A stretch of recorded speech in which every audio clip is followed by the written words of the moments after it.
O nosso texto bíblico de hoje se encontra em Marcos, capítulo 14, e nós vamos ler do versículo 66 até o 72,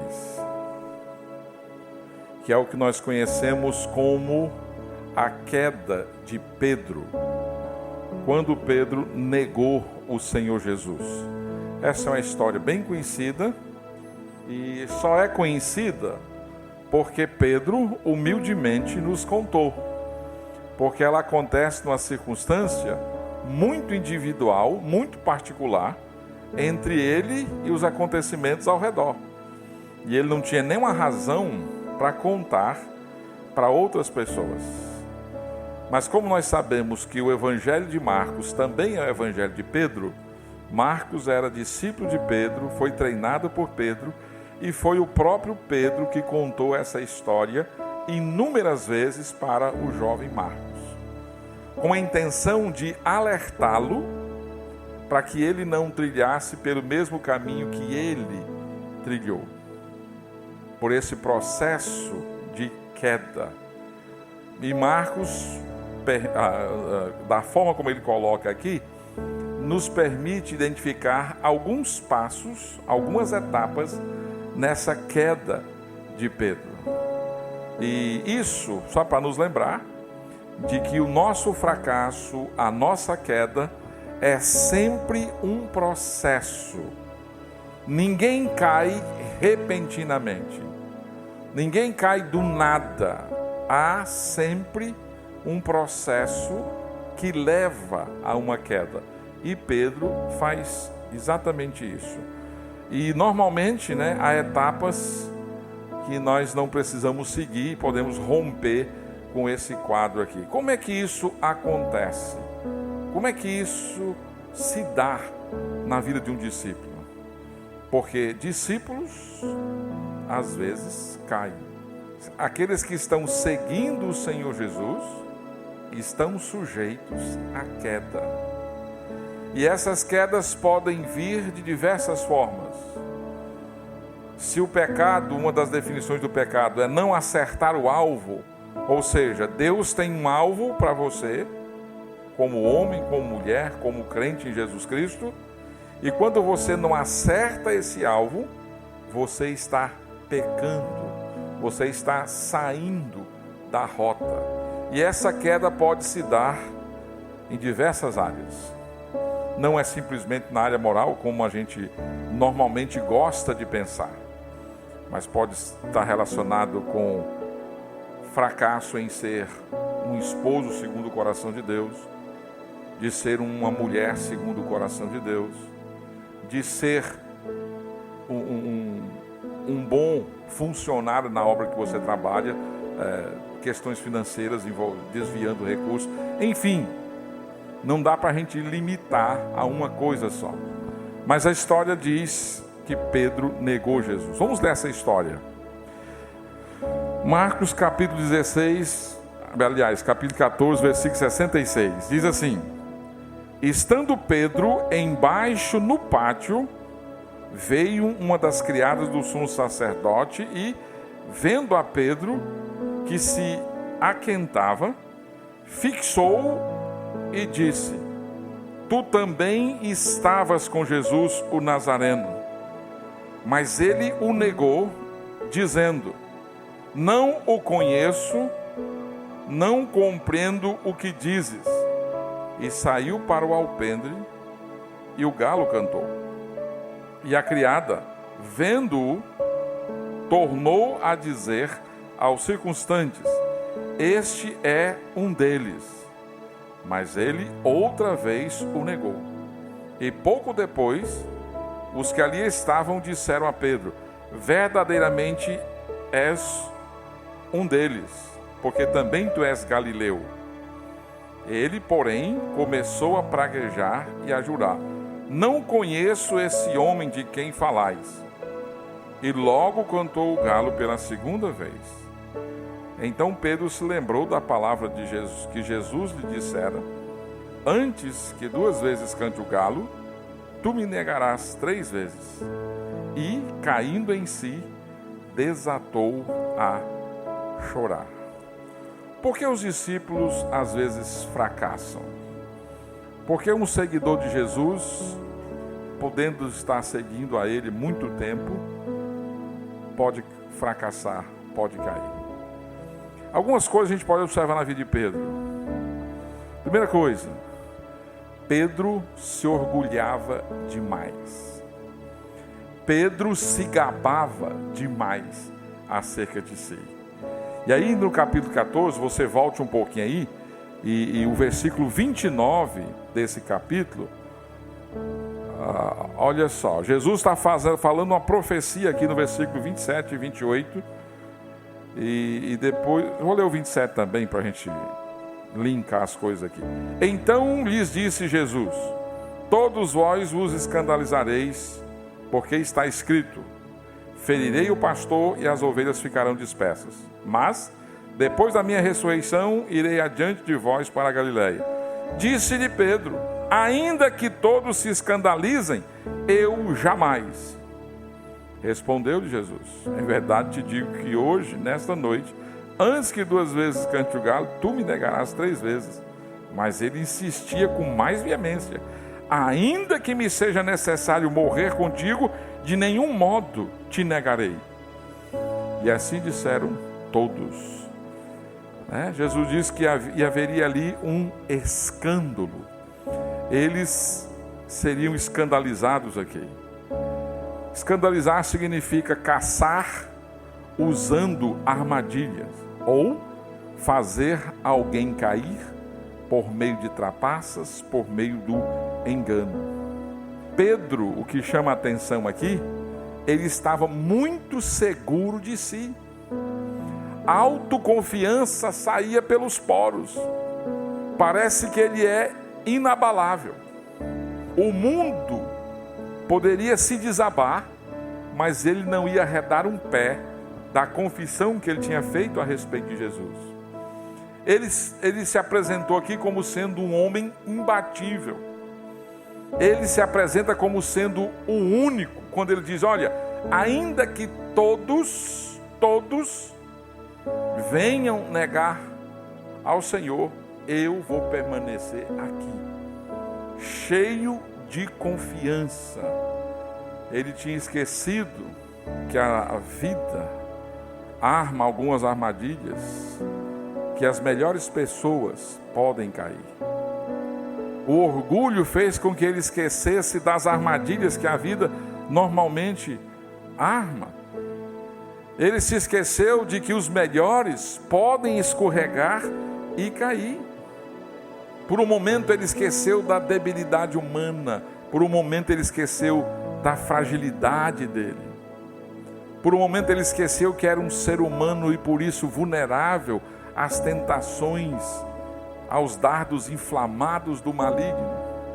Ele esqueceu da estratégia do diabo de usar armadilhas, ou seja, engano. Uma armadilha não vem assim escancarada. Se você fosse um menino criado na roça, matuto, como eu, você saberia que é uma arapuca e outras armadilhas mais que a gente fazia para pegar passarinho. E era tudo muito bem armado, bem bonito, para que a ave fosse capturada.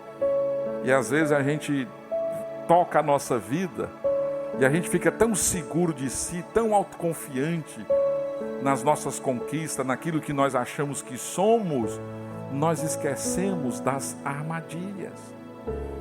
E as armadilhas são bem preparadas, elas escondem o que está por trás, esconde o laço, esconde aquilo que vai prender.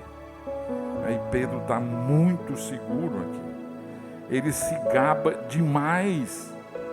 Ele exalta a sua força, ele está cheio de si, ele está cheio de confiança. E em alguns momentos, de fato, ele se apresentou como sendo um homem forte e corajoso. Ele tira a espada por um dos soldados. Na verdade, ele foi o único que enfrentou a multidão que veio prender Jesus. Ele parece ser realmente alguém corajoso. Ele vai se apresentar na casa do sumo sacerdote, no pátio da casa de Caifás. ele pode lidar com qualquer coisa e aparentemente assim mesmo continuar seguindo a Cristo. E ele acha que pode fazer isso em qualquer lugar, em qualquer circunstância. Ninguém nega que ele tinha de fato sentimentos calorosos e afetivos pela pessoa do Senhor Jesus. Porém, ele estava segurando nisso. Ele se gabou demais de si mesmo. Ele tinha muita autoconfiança na sua força. Irmãos, aqui está o cenário. A autoconfiança é o cenário que antecede a queda. Vou dizer de novo. A autoconfiança, o orgulhar-se, o gabar-se demais, é o cenário que antecede a queda. Ninguém é forte o suficiente para não cair em uma armadilha. E não adianta eu mencionar uma armadilha ou outra, porque são inúmeras. Existem várias armadilhas e você vai ser tentado. E quando você tem muita autoconfiança, quando você confia muito na sua força, isso cega, fecha os seus olhos e você não enxerga a real necessidade da sua fraqueza. Você não consegue enxergar a sua fraqueza. Você vê força por todos os lados. Você acha aos seus olhos que é muito forte e você se gaba demais. Esse é o cenário perfeito que fragiliza eu e você e ao mesmo tempo nos coloca numa condição de cairmos numa armadilha facilmente, porque a autoconfiança nos impede de enxergar o real perigo que nos ronda frequentemente. A Bíblia fala de dardos inflamados do maligno. A Bíblia fala de um mundo sedutor. A Bíblia fala de uma carne que se atrai pelo prazer a qualquer custo. E juntando todas essas coisas, facilmente, se você se confiar demais, pode criar aí o cenário que antecede uma queda, um fracasso. Cuidado com o orgulho. Há quem diga que o Flamengo perdeu porque se orgulhou demais. Você que é do futebol, né? Muita autoconfiança. No futebol, sapato alto. O time é tão fraco, é tão ruim, e o nosso é tão bom, que a gente não precisa nem fazer muita coisa. E o outro se acha tão fraco, tão pequeno, que ele vai tentar se superar. E de 11 jogadores parece que se transforma em 22. E aí o time perde. Confiança demais é o cenário para a queda. Em quem você confia? Você confia na sua sabedoria, na sua capacidade, na sua força, na sua inteligência, no seu histórico? Eu sempre me dei bem. Esse é o cenário que antecede a queda. Pedro disse: olha, Senhor, todo mundo aqui pode te abandonar, mas eu não vou. Eu estou pronto para morrer por ti. Confiança demais. Segunda coisa, Pedro não deu a devida atenção à palavra de Cristo. Versículo 30 que nós lemos aqui, respondeu-lhe Jesus: em verdade te digo que hoje, nesta noite, antes que 2 vezes cante o galo, tu me negarás 3 vezes. Pedro ouviu isso, mas ele não deu atenção. Parece que ele não levou muito a sério a palavra que Jesus acabara de dizer. Ou seja, ele se orgulhou demais dos seus feitos e ouviu muito pouco da palavra de Jesus. O orgulho parece não só afetar a nossa visão, mas também a nossa audição. A palavra de Deus deixa de ter aquela forte devida. Jesus disse e disse e disse: há um grande perigo esperando por você, Pedro. Satanás quer peneirá-lo. Em outro momento, Jesus disse: olha, você vai me negar. E sabe o que ele fez? Rejeitou todos esses avisos, todas as repreensões de Jesus, todos os alertas do perigo, porque ele se gabava muito e ouvia muito pouco. O problema do orgulho, da soberba, da autoconfiança, um dos problemas é esse. Você vai ouvindo cada vez mais você e menos a palavra de Deus. Recebi um e-mail, uma carta hoje, de uma pessoa que participou comigo de uma congregação, de uma igreja, e na ocasião, por não querer obedecer à palavra de Deus, ela foi ao mundo. Eu não pedi autorização para ela, mas eu tinha muita vontade de compartilhar essa carta no grupo da igreja, pelas coisas que ela diz. Mas ela começa dizendo assim: olha, pedi perdão pela ingratidão, por não ouvir, pela rebeldia. Perdão por ter ficado com raiva do Senhor e da igreja. O pecado turvou minha visão, inundou minha vida de vergonha. Por isso me afastei. Me perdoe, errei e estou arrependida. Ela lembrou de ter ouvido, de ter a palavra, mas escolheu. Porque quando você está cheio de orgulho, você ouve muito pouco a palavra. Você sabe tudo. O orgulho mente pra gente, a gente acredita. O orgulho diz assim: ei, você já sabe. Você é o cara. Você já sabe dessas coisas. Fique tranquilo. Isso é besteira. Isso é radicalismo de alguns crentes. Isso é gente que quer se aparecer, ou quer ser santo demais, ou coisa parecida. E você não escuta. Porque o orgulho deixa a gente ouvir muito pouco da palavra. O orgulho ouve a própria voz. Se gabou demais, ouviu pouco a palavra e levou a terceira situação. Orou muito pouco, ou quase nada. Versículo 37 desse texto diz que Jesus, no jardim do Getsêmani, eu vou ler do 32, não vou economizar a leitura não. Diz assim, ó: então foram ao lugar chamado Getsêmani. Ali chegados, disse Jesus a seus discípulos: assentai-vos aqui enquanto eu vou orar. E aí o que Jesus faz? E, levando consigo a Pedro, Tiago e João, começou a sentir-se tomado de pavor e de angústia. E lhes disse: a minha alma está profundamente triste até a morte. Ficai aqui e vigiai.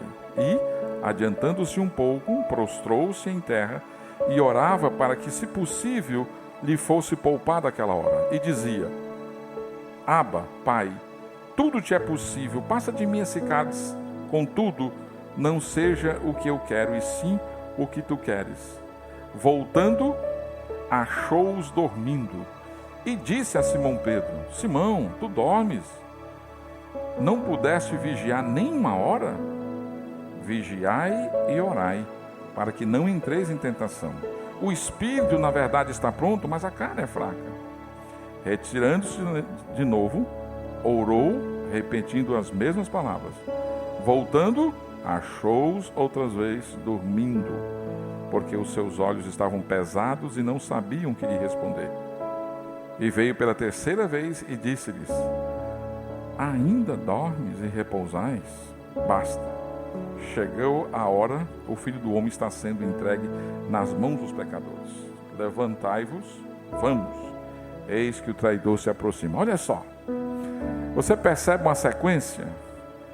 Se orgulhou demais da sua força, se gabou demais da sua capacidade, ouviu pouco a palavra de Deus e orou muito menos. Não é à toa que o autor de Provérbios diz que o orgulho precede a ruína. Diz que Deus resiste à soberba, aos soberbos, e dá graça aos humildes, porque acontece uma coisa muito especial num coração humilde. É a disposição para ouvir a palavra e a convicção de que precisa orar. Ele entende facilmente aquilo que Jesus diz em João 15: sem mim nada podeis fazer. E ele transforma essa condição em oração contínua. O próprio Jesus deu exemplo disso. Ele deu exemplo disso. A missão de Jesus era muito desafiadora. E o texto diz que por 3 vezes ele foi orar. Ele estava angustiado. Lucas amplia a nossa visão dizendo que o suor de Jesus se transformou em gotas de sangue. Tamanha era a angústia. E os discípulos, pesados de sono, nem puderam vigiar, orar, nem 1 hora com Jesus. Orgulho demais impede que eu ouça a palavra e, com certeza, também de orar, ter uma vida de oração. Pedro dormiu durante aquela reunião de oração no jardim do Getsemane. Vigiai e orai para que vocês não entrem em tentação. Ele tinha ensinado os discípulos a orarem: Pai, não nos deixeis cair em tentação, mas livrai-nos do mal. E ele devia ter ficado acordado. Ele devia ter ficado em oração em vez de dormir. Ou seja, ele orou muito pouco. Ele abriu mão de um dever espiritual. Ele se privou naquele momento do fortalecimento à sua vida espiritual. A própria carne o arrastou para longe, para um lugar de conforto, em vez de oração. Por que os discípulos caem? Discípulos caem porque eles se orgulham, são cheios de autoconfiança, ouvem pouco a palavra de Deus. E aqui não é só ter informações, é no sentido de ouvir e acatar. Oram muito pouco. Versículo 46 e 47 diz assim, do capítulo 14 ainda: então lhes deitaram as mãos e o prenderam. Nisto, um dos circunstantes, sacando da espada, feriu o servo do sumo sacerdote e cortou-lhe a orelha. Reage independente. Por ser orgulhoso demais, por ouvir pouco a palavra, orar pouco, a ação ou a reação independente do Senhor. Ele reagiu muito rápido por conta própria, sem considerar a vontade de Jesus. E Jesus de fato vai dizer: olha, se eu quisesse, eu pediria ao Pai uma legião do exército celestial e essas pessoas seriam destruídas aqui em segundos. Aquela ação de Pedro estava fora da sincronia com o plano de Deus. Estava fora do que Deus tinha planejado. O próprio Jesus já tinha citado os Salmos, mostrando que aqueles eventos, ou aquele evento da prisão e da crucificação, era um cumprimento profético, fazia parte do plano de Deus.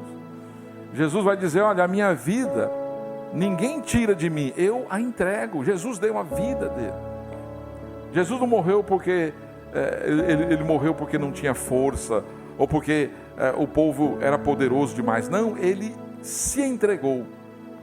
Ele deu a própria vida, nos substituindo na cruz do Calvário, para nos conceder o perdão dos pecados. E a reação de Pedro não combinou com o propósito de Deus. Ele foi conduzido pelos seus próprios impulsos carnais. Ele queria fazer um herói de si mesmo, ele queria aumentar talvez a sua reputação. Mas, sobretudo, ao fazer isso, reafirmar a sua autoconfiança. Orgulho demais, pouca atenção à palavra, pouca oração, nos leva a reações independentes, desconexas do plano de Deus para as nossas vidas e para tudo mais. Outra situação, seguir longe demais. 53, 54 do capítulo 14, a gente lê assim: e levaram Jesus ao sumo sacerdote e reuniram-se todos os principais sacerdotes, os anciãos e os escribas. Pedro seguira-o de longe até ao interior do pátio do sumo sacerdote e estava assentado entre os serventuários, aquentando-se ao fogo. Não é? Ele teria ficado muito melhor se tivesse ido até o outro lado do pátio e ficado bem perto do Senhor. Mas ele foi para um outro lugar, pensando que poderia estar seguro ali. E naquele momento, ou em qualquer momento, o lugar mais seguro é você estar perto do Senhor. Nada de segui-lo de longe. Não dá para seguir o Senhor Jesus à distância. Pedro já tinha passado por situações perigosas na companhia de Jesus. E o Senhor o tinha livrado. Mas agora ele escolheu o caminho que aparentemente era mais seguro. Seguir Jesus à distância.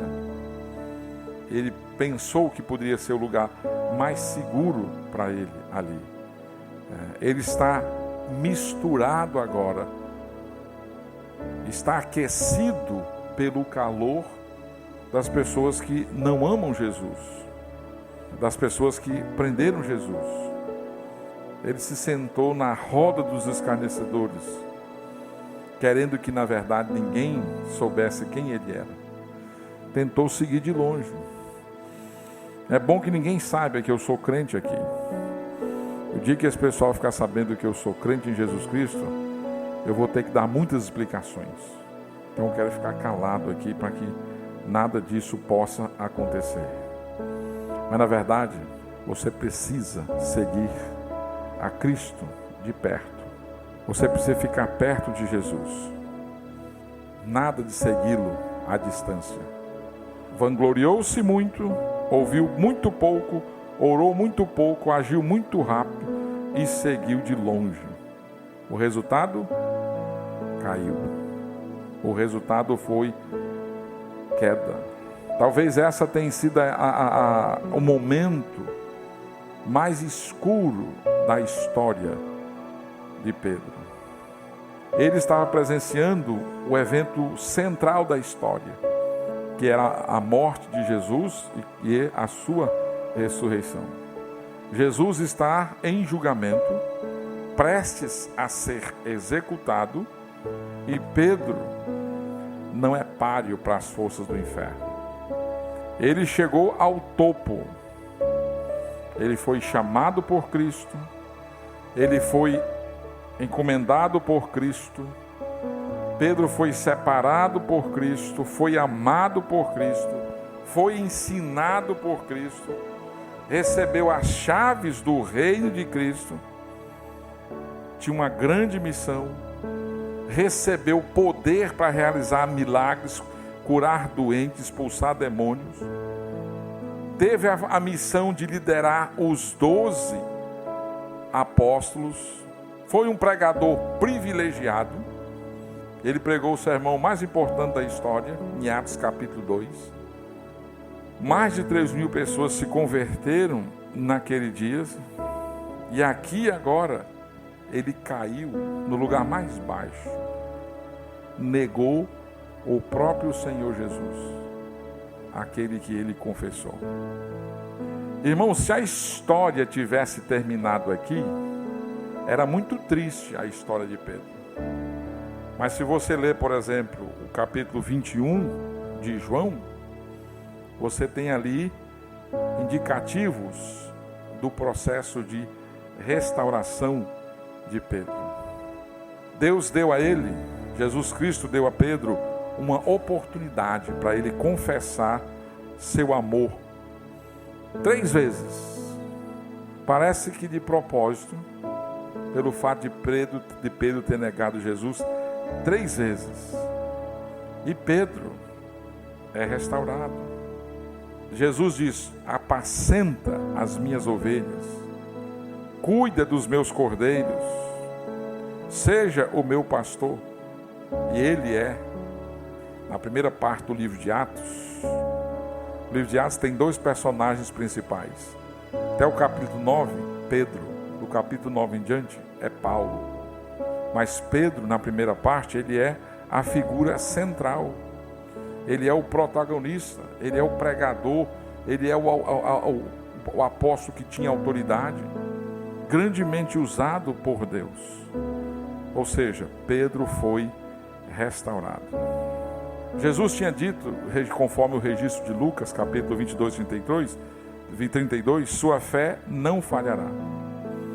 E de fato, isso é um testemunho, né? Ele se levanta no dia de Pentecostes, conforme Atos 2, e ele prega esse sermão maravilhoso, onde 3.000 pessoas confessam Jesus Cristo como o Senhor e como o Salvador, e aquilo causa um impacto não só na igreja em Jerusalém, mas na igreja do mundo, exatamente por causa desse homem. E outras vezes mais, ele foi pregando em Jerusalém, né?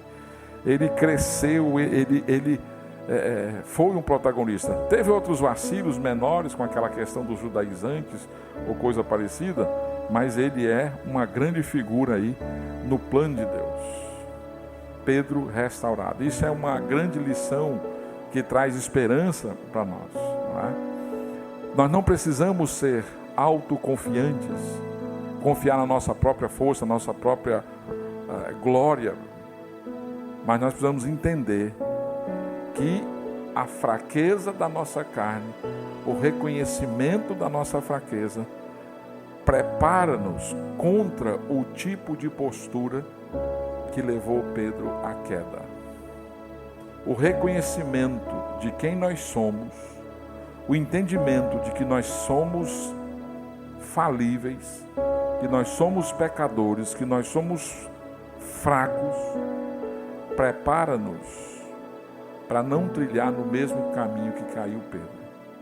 Por outro lado, a nossa autossuficiência, o nosso orgulho, pode nos levar exatamente para esse caminho. O fato de você estar seguindo Jesus, você corre risco de cair em armadilhas. E o cenário montado para isso, para facilitar, é orgulho demais, se gabar demais, se confiar demais, ouvir pouco a palavra, orar pouco, reagir e agir por conta própria. Aí você vai no último estágio, que é seguir Jesus de longe. Agora, por que a gente, mais uma vez, por que a gente sabe que essa história aconteceu e com essa riqueza de detalhes? A única fonte é o próprio Pedro. Pedro contou e recontou essa história inúmeras vezes para Marcos.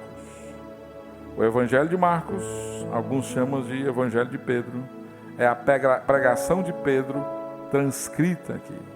Então quer dizer que Pedro sentou com esse jovem chamado João Marcos, e diz: olha, isso é o que eu fiz, isso foi o que aconteceu comigo, mas Jesus é maravilhoso e nunca deixou de me amar.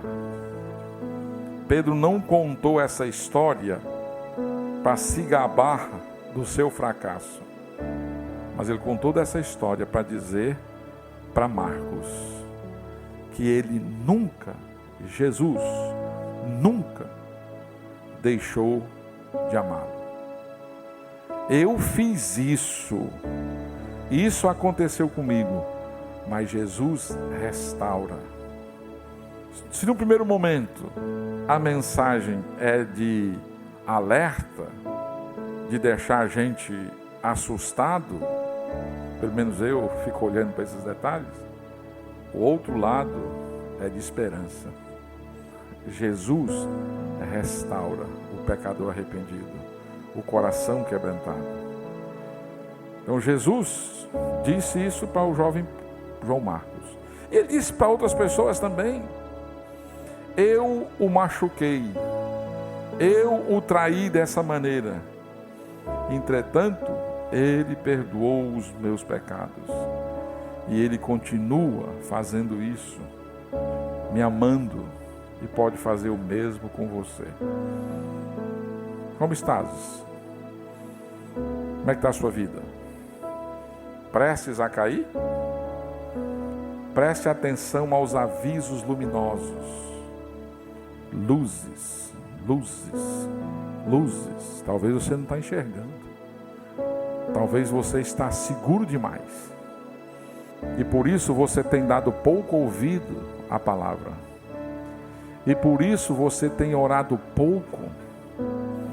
E você tem agido em desacordo com as Escrituras. E você tem seguido Jesus de longe.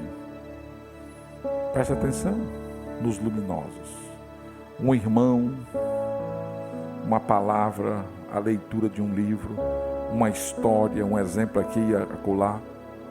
Será que não está te despertando? Olha as armadilhas. E se você caiu, se arrependa, volte para o Senhor. Ele pode restaurar a sua vida como ele fez com Pedro. Ele pode. Não precisamos ficar no fundo do poço. Ele nos ama o suficiente para nos restaurar. Discípulos às vezes caem. Pedro, o discípulo de Jesus, caiu. E a gente pôde perceber algumas coisas que o levaram à queda. Orgulho demais. Pouca atenção à palavra. Pouca oração. Agir independente do que o Senhor pensa. E seguir Jesus de longe. Que Deus nos conceda a graça e abra os nossos olhos para enxergarmos o nosso coração e nos guarde das armadilhas. Nos livre do orgulho, que é o cenário melhor, preparatório para uma queda, para um fracasso. Que a graça do Senhor Jesus nos fortaleça e nos anime sempre